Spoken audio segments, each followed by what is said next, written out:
하나님이 아담에게서 취하신 그 갈빗대로 여자를 만드시고 그를 아담에게로 이끌어 오시니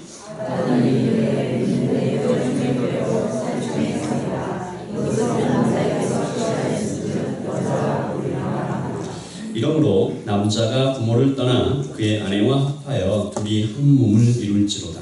아담과 그의 아내 두 사람이 벌거벗었으나 부끄러워하지 아니하리라. 아멘. 제가 기도합니다. 하나님, 우리 어린이들이 자라면서 바벨탑 만들지 않겠다고, 하나님보다 바벨탑이 크지 않다고 순수하게 대답하였던 것처럼 우리도 하나님보다 그 어떤 것 크지 않습니다. 하나님의 인생 살면서 하나님보다 더 좋은 것, 더 큰 것, 더 아름다운 것, 더 마음이 가는 것 만들지 않도록 하나님이 아닌 바벨탑 안에서 그 성 안에서 안전함을 추구하였던 것이 아니라 오직 하나님 안에서만 하나님은 나의 요새시요 나의 방패시요 그렇게 고백하고 살아가는 여담의 백성들 되게 하여 주시옵소서. 예수님의 이름으로 기도합니다. 아멘. 우리는 지난주에 이 창세기 말씀을 통해서 세 가지 교훈을 함께 나누었습니다. 첫째, 사람은, 같이 읽을까요? 사람은 함께 살아야 한다. 그 누구도 혼자 살 수 있는 사람 없다. 둘째, 남자와 여자는 똑같이 귀하다. 제가 지난주에 이 말씀을 드리지 않았으나 우리 한국에도 이 기독교가, 그러니까 복음이, 성경이 들어오기 전에는 남자와 여자의 지위는 아주 확연히 차이가 났습니다. 그러나 점점 더 복음으로 세상이 새로워짐으로 말미암아서 남자와 여자가 똑같이 귀하다는 그 어떤 생각들이 온 세상에게 퍼져나가는 거죠. 세 번째, 시작. 이쉬의 짝은 이샤이다. 남자의 짝은 여자이다. 이것이 창세기로부터 동성애의 근본을 다 무너뜨리는 하나님의 질서다라는 것이죠. 그래서 우리는 사람은 함께 살아야 한다라는 그 말씀에 맞추어 공동체로 모여 예배도 드리고, 그리고 나이가 차면 귀하고 귀한 관계인 결혼에 이릅니다. 하나님은 남자와 여자를 똑같이 귀하게 지으셨고 남자의 짝은 오직 하나님으로, 동성애는 하나님의 뜻이 아님을 우리가 다시 한번 분명하게 하는 것입니다. 오늘은 지난주에 이어 구체적으로 이 결혼에 대해 하나님의 말씀을 조금 더 들어보기를 원하는데요. 이곳에는 이미 결혼하신 분도 있고 언젠가 미래의 시기에 결혼을 할 청년과 청소년들도 있고 어쩌면 안타깝게 가정의 깨어짐을 경험한 분들도 있을지 모르겠습니다. 그래서 어떤 분들은 당장 나에게 나는 지금 결혼에 대해 생각이 없는데, 아니면 결혼은 내가 이미 옛날에 했는데 그래서 의미가 없다 여겨질지도 모르겠지만 결혼을 통해 배워야 할 중요한 영적인 원리가 있으니 이 말씀을 통해서 여러분을 통해 하나님께서 어떤 삶을 살아가기를 원하시는지 예단교회 이름처럼 예수님을 닮아가는 여러분이 되시기를 바라는 마음에서 이 말씀을 준비하였습니다.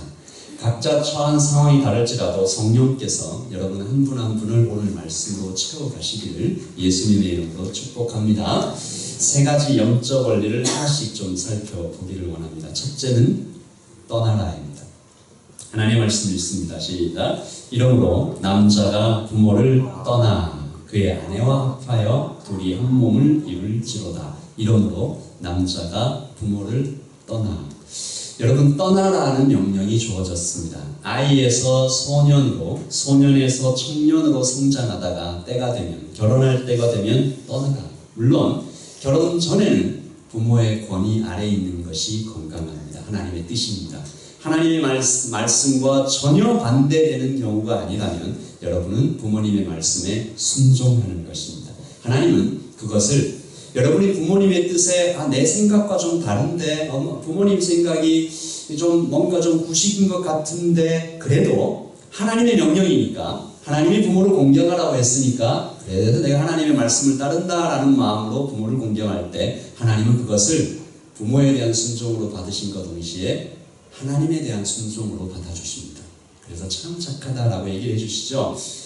눈에 보이는 권위를 존중해 갈 때 눈에 보이지 않는 하나님의 권위도 따를 수 있게 되는 것이죠. 그러나 장성해서 이제 결혼을 한 후에는 부모를 떠나 심리적으로, 사회적으로, 또 경제적으로 자립하라는 명령이 주어집니다. 지금까지는 부모에게 의지했으나 이제부터는 두 사람이 독립적으로 세상으로 나아가라.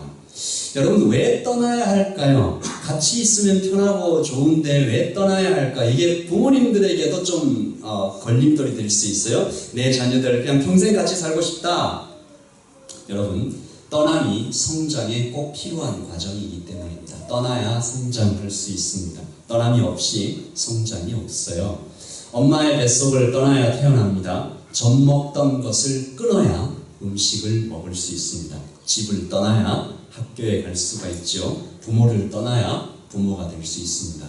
한 가정이 똑바로 세워질 수 있으려면 떠남을 경험해야 되죠. 이것은 창조의 질서요, 하나님의 뜻입니다. 헨리 나우엔이라는 분은 떠나보내는 것이 부모가 줄 수 있는 가장 큰 선물이다.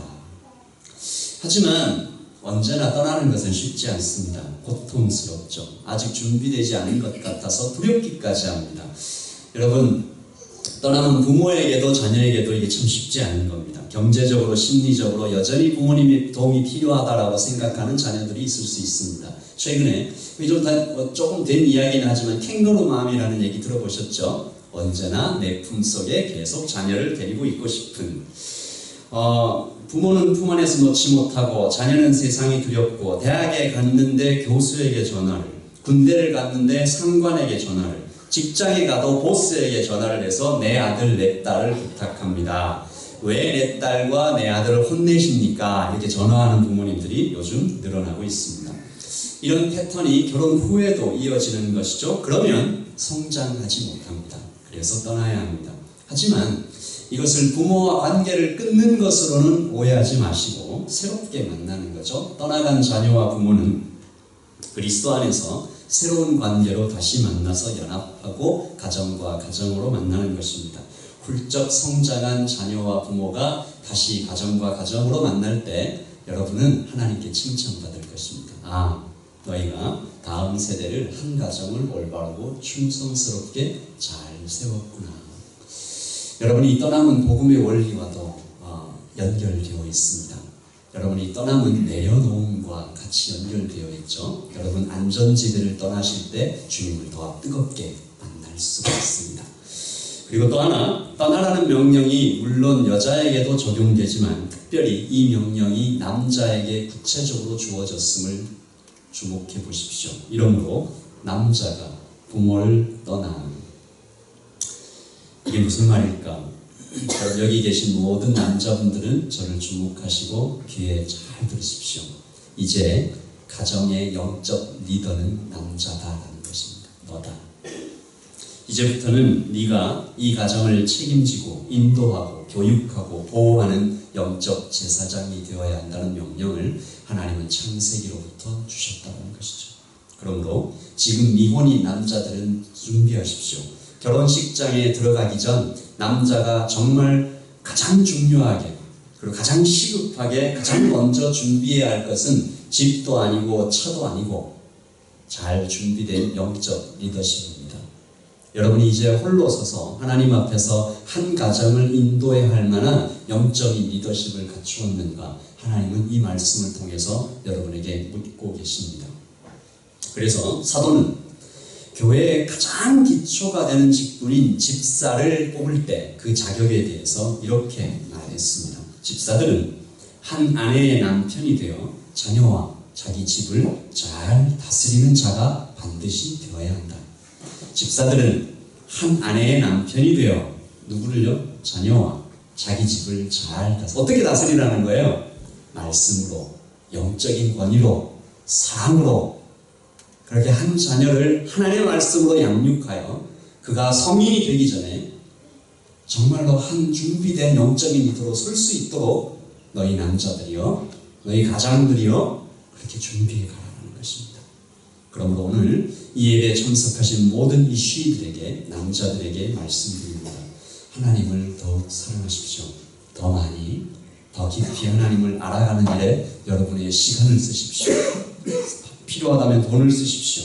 그래서 나중에 만날 아내를 위하여 내가 참으로 준비된 영적인 리더가 되어 있는지 자신을 점검하십시오. 그리고 지금 결혼을 하셔서 1년 혹은 5년, 10년, 20년, 30년이 되셔서 여기에 앉아 계신 모든 남편들이요, 능히 아내와 자녀들과 이제 태어날 손자와 손녀들까지도 하나님의 말씀으로 이끌 수 있도록 여러분을 자신을 준비시켜 주십시오.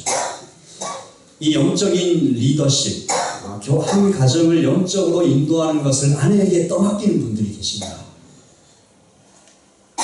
그런 건 당신이 해야지. 아닙니다. 오늘 창세기 말씀을 통해서 하나님은 분명하게 얘기하고 계시는 거죠. 이를 위해 돕는 배필로 부름받은 자매들은 남편을 잘 도울 책임이 물론 있습니다. 그러나 남편들이요, 아내와 자녀들을 하나님의 말씀으로 이끌 수 있도록 자신을 잘 준비시켜 가시기를, 교회가 양육 프로그램을 준비하고 하나님의 말씀으로 나오십시오, 더욱 기도하십시오, 새벽 기도를 준비해두고 수요예배를 준비해두고 여러 가지 준비할 때 적극적으로 참여하셔서 나를 점점 하나님의 말씀으로 준비시켜 나가시기를 예수님의 이름으로 축복합니다. 둘째입니다. 이렇게 성경 공부 많이 하라고 하시니까 막 되게 부담이 되시죠. 그래서 아멘이 좀 작은 것 같은데, 모든 남편들이요, 남자들이요, 자신을 영적인 리더십으로 준비시켜 나가십시오. 아멘. 여자분들이 대답을 하시는 것 같아요. 다시 한번 묻습니다. 남편들이요, 준비하십시오. 아멘. 네, 둘째입니다. 다시 읽을까요? 시작. 한 몸을 이루라. 떠나서 한 몸을 이루라. 아내와 합하라. 어제는 둘이었지만 이제부터는 하나가 되었다. 이것은 마치 섞이면 자연 상태에서 나눠지지 않는 화학적 결합과 같은 것입니다. 결혼이 그렇다. 예수님께서 하신 말씀 중에 결혼식에서 자주 선포되는 유명한 말씀이 있습니다. 같이 읽어보죠. 시작. 그러므로 이제 그들은 둘이 아니요 한 몸이니라. 그러므로 하나님께서 결합시켜 주신 것을 사람이 나누지 못하느니라. 뒷부분을 한 번만 더 읽습니다. 시작. 그러므로 하나님께서 결합시켜 주신 것을 사람이 나누지 못하느니라. 아멘. 미혼인 청년과 청소년들에게 말씀드립니다. 이 말씀을 마음에 새기십시오. 여러분의 결혼이, 나중에 이루어질 여러분의 결혼이 하나님께서 합하여 주신 것이다. 그래서 사람은 나눌 수가 없다. 여러분의 머리에 이혼이라는 단어는 아예 지워버리십시오. 하나님께서 결합시켜 주신 것을 사람은 절대로 나눌 수 없다. 하나님의 허락 없이 사람이 함부로 나눌 수 없다. 거룩하다. 내 마음대로 내 생각대로 할 수 없다. 구약에서 이혼이 허락되는 경우는 오직 배우자의 불륜밖에 없었고, 신약에서도 예수님 똑같은 태도를 취하셨지만 그럼에도 불구하고 이혼이 하나님의 뜻이 아님을 예수님은 오히려 더 크게 얘기하셨습니다. 물론 여기에 현실적인 작은 악 신학이 있기는 합니다. 더 큰 악을 막기 위해 작은 악을 허락할 수밖에 없을 때가 분명히 존재하죠. 결혼을 유지할 경우 배우자의 폭력 등으로 인해서 위험한 상태가 될 때 제한적으로 이혼을 허락해야 되는 것이 아닌가, 신학자들이 막 디베이트를 하기도 합니다. 어려운 문제죠. 그런 경우에더라도 내 생각대로가 아니라 하나님의 뜻대로 하기 원하는 지혜와 믿음을 더하여 달라고 기도합니다. 제가 수년 전부터 청년들의 주례를 이렇게 맡아서 계속 하고 있는데, 다음 달에도 2건의 주례가 있긴 합니다만, 제가 주례를 할 때마다 하나님께 간절히 기도합니다. 하나님, 제가 주례해서 이렇게 하나님의 말씀으로 세워진 이 커플들은 꿈에라도 생각하지 말게 해주십시오. 어떤 어려움이 있어도 하나님께서 결합시켜 주셨으니 그들이 맞추어 나가고 하나님 앞에서 서로가 깨어지고 부서지고 녹아지고 할지라도 주님 앞에서 끝까지 그렇게 하십시오. 그렇게 기도하고 있습니다. 하나님 그 기도를 들으셨는지 아직은 한 쌍도 없습니다. 그래서 평생 한 쌍도 없기를 제가 정말 기도하고 있고요. 여기에 있는 어떤 분들도 결혼을 아직 앞둔 미혼이신 청소년과 청년들은 이 시대가 자꾸 그렇게 쉽게 헤어지는 그 모든 것들을 쳐다보면서도, 아니, 하나님의 말씀은 그렇지 않아 라고 여러분이 마음에 새기시길 바라고, 심지어 일본에서부터 시작된 아주 안 좋은 것들이 있죠. 결혼하기 전에 동거부터 해보자. 생각도 하지 마십시오. 제가 지금부터 그 얘기를 좀 하려고 합니다. 여기서 한 몸이다. 남자가 부모를 떠나 그의 아내와 합하여 둘이 한 몸을 이루었다. 이것은 성적인 관계를 통한 깊은 친밀감을 말하는 것이므로, 그러므로 가정 바깥에서, 결혼 바깥에서 행해지는 성관계는 없다. 하나님은 분명히 하고 계십니다. 혼전 성관계가 그로 말미암아 죄가 되는 것입니다. 결혼을 약속하는 사이면 되지 않습니까? 우리 벌써 약혼도 했는데요. 다음 달에 결혼하는데요. 아니 다음 주에 결혼하는데 뭐 어때요? 하나님과 교회 앞에서 거룩한 결혼 예식을 치르기 전에는 그 누구도 아직 하나님 앞에 부부가 아닙니다. 아직 하나님께서 여러분을 한 몸으로 부부로 선포하지 않으셨습니다. 그러므로 아직 가정이 아닙니다. 함부로 육체적 관계를 가지려 하지도 마시고, 여기 있는 자매님들 잘 들으세요. 그런 것을 요구하는 형제와는 즉시 헤어지세요. 내가 너를 이만큼 사랑하는데 우리가 육체적 관계를 좀 미리 좀 맺어도 되지 않냐? 너 나 사랑하지 않냐? 이런 말을 하는 형제들하고는 그날 즉시 헤어지십시오. 그리고 자매들도 그런 요구를 하지도 말고 받아주지도 말고, 만약에 지금 부적절하게 결혼 바깥에서 성관계를 맺고 계시는 분이 계시다면 오늘 멈추십시오. 하나님께서 끊으라 하시면 끊을 수 있는, 하나님께서 기뻐하지 않으시는 일은 당장 끊으시길. 하지만 이런 말씀들을 통해서 우리가 하나님께 대하여 오해하지는 마십시오. 하나님은 자꾸 금지하는 분, 못하게 하는 분 아닙니다. 하나님은 더 좋은 것을 주시려고 하는 분이십니다. 하나님은 여러분이 필요한 것인지 무엇인지 아시고, 하나님은 결혼 이후에 이어지는 그 성관계들과 부부의 친밀감을 통해서 더 놀라운 황홀함과 더 아름다움을 허락하여 주시기를 원하시는 것이죠. 너희 중에 누가 아들이 떡을 달라 하는데 돌을 주며 생선을 달라고 하는데 뱀을 줄 사람이 있겠느냐? 같이 읽어볼까요? 시작. 너희가 악한 자라도 좋은 것으로 자식에게 줄 줄 알거든 하물며 하늘에 계신 너희 아버지께서 구하는 자에게 좋은 것으로 주시지 않겠느냐. 우리가 이 하나님을 믿고 하나님 앞에 경배하는 것입니다. 하나님께서 내게 하신 명령은, 하나님께서 나한테 하신 명령은 다 축복이다. 지금은 내가 이걸 좀 이게 실천하기 위해서 좀 몸이 삐걱거리고 마음이 좀 안 들 때도 있고 시간도 없고 내 어떤 욕망과 자꾸 반대가 되고, 그런데 하나님께서 내게 주신 명령을 지키고 그 안에 살면 더 큰 기쁨이, 더 놀라운 황홀한 그 감격이, 환희감, 그런 것 찾아온다. 하나님께서는 항상 나에게 좋은 것으로 주시기 원하시는 분이다. 결혼 후에 부부로서 가지게 되는 관계가 얼마나 아름다울지, 얼마나 기쁨을 가져다 줄지, 제가 이것에 대해서 예전에 한 청년들하고 무리들과 얘기한 적이 있습니다. 사실 저는 청년들을 잘 믿지 않습니다. 어떤 부분이 믿지 않냐면, 제가 하누리교회에서 청년들과 한 6, 7년 동안 제자훈련을 했는데 오직 한 팀만 저에게 혼전 성관계를 맺은 적이 있다라고 고백했습니다. 그래서 그것을 제가 우리 하누리교회 청년들은 정말로 순결하다라고 받아들여야 하는 건지 아니면 거짓말을 한 건지 아직도 제가 헷갈리고 있는데, 어쨌든 그 18팀, 30팀 가까이 되는 팀 중에 오직 한 팀만 저에게, 목사님, 저희는 그 이제 형제들이 쭉 있었어요. 저희는 혼전 성관계를 맺은 적이 있습니다.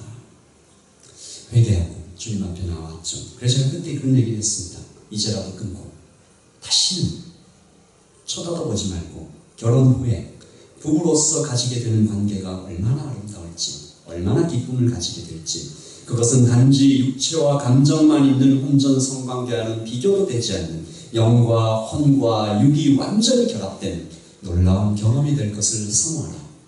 형제들이 그것을 받아들이고, 그 이후로 그 형제들이 정말 이 신앙 자체가 점점 자라나는 것들까지 제가 본 적이 있습니다. 하나님은 우리에게 언제나 모든 분야에서 놀라운 기쁨을 주시기 원하시는 분입니다. 아멘. 그리고 마지막 세 번째입니다. 같이 읽을까요? 시작. 둘이 아니라 셋이다. 자, 이러므로 남자가 부모를 떠나. 그래서 오롯이 영적 리더십을 가질 수 있도록 잘 서고 그의 아내와 합하여 한 몸을 이룰지로다. 이 말씀에는 흡사 둘만 있는 것 같습니다. 결혼은 서로 다른 남녀가 부모를 떠나 합하여 한 몸을 이룰 때 굉장히 이게 뭔가 둘만 있는 것 같습니다. 그런데 결혼에는 또 하나의 신비가 있어서 같이 한번 읽습니다. 시작. 이런 까닭에 남자가 자기 아버지와 어머니를 떠나 자기 아내와 결합하여 둘이서 한 몸이 될지니라. 이것은 위대한 신비라. 그러나 나는 그리스도와 그 교회에 관하여 말하노라. 아멘. 사도 바울은 에베소서에서 결혼을 얘기하면서 남자와 여자가 합하는 건데 이게 굉장히 신비에 가까운 거다. 그리고 그리스도와 교회도 그렇다. 여기서 제가 하나만 좀 흥미로운 이야기 좀 하나를 해드리려고 하는데 신학자들이 원어를 좀 공부를 하다가 발견한 일인 거죠. 남자에게서 여자가 나왔다라는 것을 원어로 읽으면 isha me ishi, woman out of man, isha me ishi. 신학자들이 이 원어를 이렇게 공부하다가 굉장히 재미있다, 굉장히 감동적이다라는 사실 하나를 발견하는데 하나님께서 이시와 이샤를 연결하고 계신 모습을 원어 속에서 발견한 겁니다. 하나님의 이름 중 하나인 여호와를 히브리어로 쓰면 욤 해 밥 해, 이 철자가 그렇거든요. 욤 해 밥 해, 첫 글자가 욤, 마지막이 해. 이시의 중심 글자가 욤이고 이샤의 중심 글자가 해이므로 무슨 뜻이냐면 여호와라고 부를 때 이시와 이샤를 중간에 하나님께서 연결하고 계시는, 딱 손을 잡고 계시는 하나님의 이름 안에 이미 남자와 여자가 포함되어 있고 그 둘을 하나님께서 이어주시는 그림이 된다. 제가 이것을 보고 손뼉을 팍 쳤습니다. 그렇구나. 남자와 여자는, 가정은 남자와 여자 둘만의 결합이 아니다. 셋이 되어야 한다. 하나님께서 두 사람 사이에 계실 때 정말로 행복한 부부와 가정이 되는 것이다. 남편과 아내 그리고 하나님과 함께 누리는 삼위일체적 연합이 반드시 되어야 된다. 그래서 제가 주례를 할 때마다 이 얘기를 합니다. 남자와 여자가 있고 이 꼭지점에 하나님이 계셔야 한다. 남자, 여자, 하나님. 그럼 삼각형이잖아요. 그래서 남자와 여자는, 아내와 남편은 서로를 향해서 계속 바라보고 서로를 알아가고 서로를 사랑하고 서로에 대해서 자꾸 요구하고 이것만 계속해서는 아무것도 안 된다는 거죠. 그래서 가정이 힘들어지는 겁니다. 서로만 바라보고 서로에게만 요구하고 자꾸 서로가 나한테 맞추려고 그러고 어디로 가야 됩니까? 남자도 하나님께로 가고 여자도 하나님께로 가서 꼭지점이 되시는 그 하나님 안에서 서로 만날 때 이것은 참으로 신비한 연합이 되는 것이다. 하나님 안에서 자신을 보고 또 배우자를 바라볼 수 있어야 된다. 그러면 서로의 다름도 받아들이게 되고 마음의 여유도 생기고 다름을 감사하고 기뻐할 수 있게 된다는 것입니다. 그것이 진정한 행복이므로 여러분의 가정에 남편과 아내 사이에 하나님이 반드시 계시기를, 이 원리는 우리의 모든 삶의 신앙의 원리에 반드시 포함됩니다. 여러분, 부모와 자식 사이에도 부모와 자식만 있어가지고는 안 됩니다. 여러분, 그 사이에 반드시 하나님이 계셔야 합니다. 하나님 안에서 부모와 자녀가 만나야 그 안에서 참으로 부모와 자식이 연합할 수 있게 되는 것이죠. 지난주에 관계와 결혼에 대한 하나님의 말씀을 이제 정리합니다. 사람은 혼자 살 수 없다. 하나님을 반드시 만나야 된다. 교회 공동체 속에 있어야 된다. 남자와 여자가 똑같이 귀하다. 결혼은 남자와 여자가 하는 것이다. 오늘 그리고 남자에 대해서 여자에 대해서 떠나서 독립적으로 온전히 영적인 리더로 서야 될 것도 말씀하시고 합하여 한 몸이 되되 가정 외에서 벌어지는 혼전성관계는 절대 없는 것이다. 완전히 한 몸이 되되 교회로처럼 둘이 아니라 셋이다. 자, 우리 하나님의 말씀 한 번 더 읽습니다. 에베소서에 나온 이 말씀입니다. 같이 읽을까요? 시작. 이런 까닭에 남자와 자기 아버지와 어머니를 떠나 자기 아내와 결합하여 그 둘이서 한 몸이 될지니라. 이것은 위대한 신비라. 그러나 나는 그리스도와 교회에 대하여 말하노라. 아멘. 교회는 신랑 되신 예수님과 신부된 우리가 결혼하는 것입니다. 다시 한 번 말씀드립니다. 교회는 신랑 되신 예수님과 신부된 우리가 결혼하는 것입니다.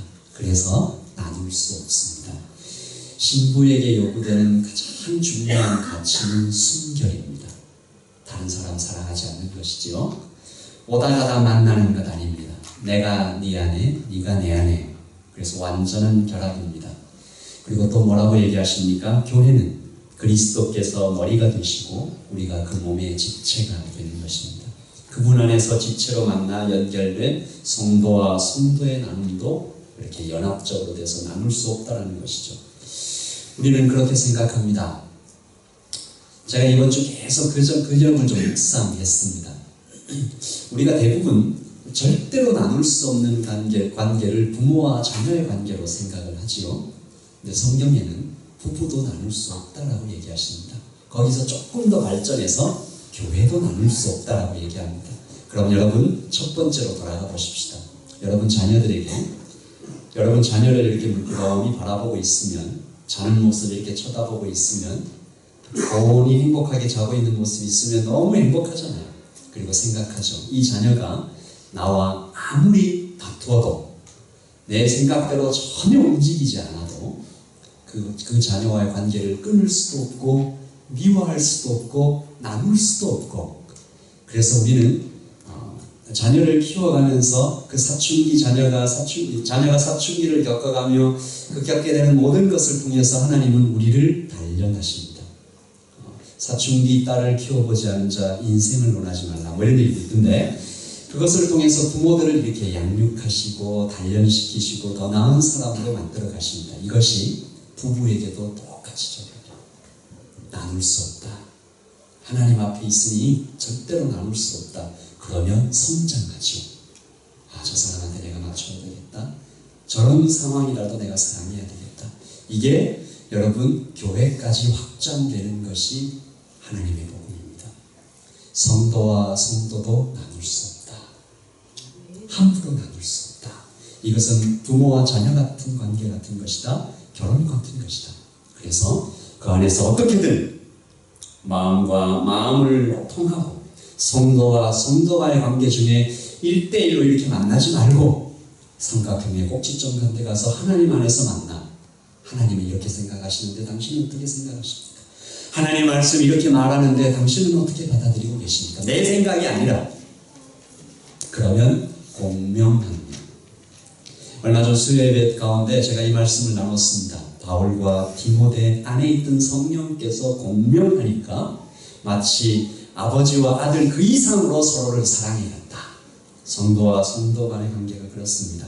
서로 다른 몸으로 자꾸 만나니까 아픔도 기쁨도 공명되지도 않고 마음과 마음이 안 통하니까 오해도 쌓이고 다시 보지 않을 것처럼 등을 돌리기도 합니다. 그런데 기억하십시오.